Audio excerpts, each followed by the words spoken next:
माझी एक डान्सची स्टुडंट आहे, तिचा काल बर्थडे होता, त्यामुळे तिच्या मम्मीनी मला फोन केला की आम्हाला हाफ KGमध्ये चॉकलेट फ्लेवर केक हवे वगैरे वगैरे तर सांगत होत्या. आणि ते सांगत असताना त्यांची मुलगी मागून म्हणायला लागली, काकी मला युनिकॉर्न थीमचा केक हवे असं वगैरे. पण तिची आई तिला टाळत होती. मी म्हटलं अहो द्या तिच्याकडे, काय म्हणते ऐकू द्यात. कदाचित त्यांना असं वाटलं की आमच्या बजेटमध्ये बसेल नाही बसेल म्हणून तर त्या तिला टाळत होत्या.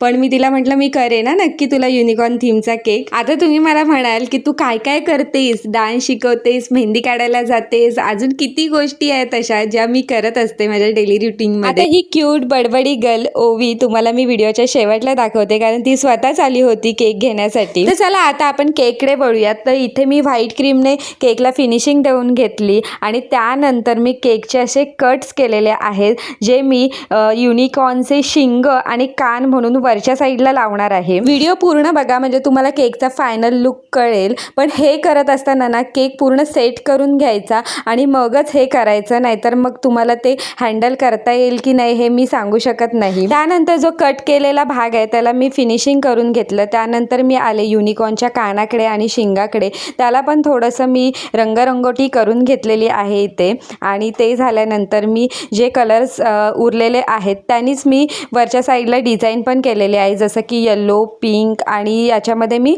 ब्लू कलर पण यूज केला होता. त्यानंतर मी युनिकॉर्नला तोंड, नाक, डोळा हे सगळं काढून घेतलं. पण यामध्ये माझ्याकडून एक छोटीशी चूक झाली, ती तुम्ही मला गेस करून सांगा की काय झाली ते. तर चला भेटूया पुढच्या व्हिडिओमध्ये, तोपर्यंत बाय.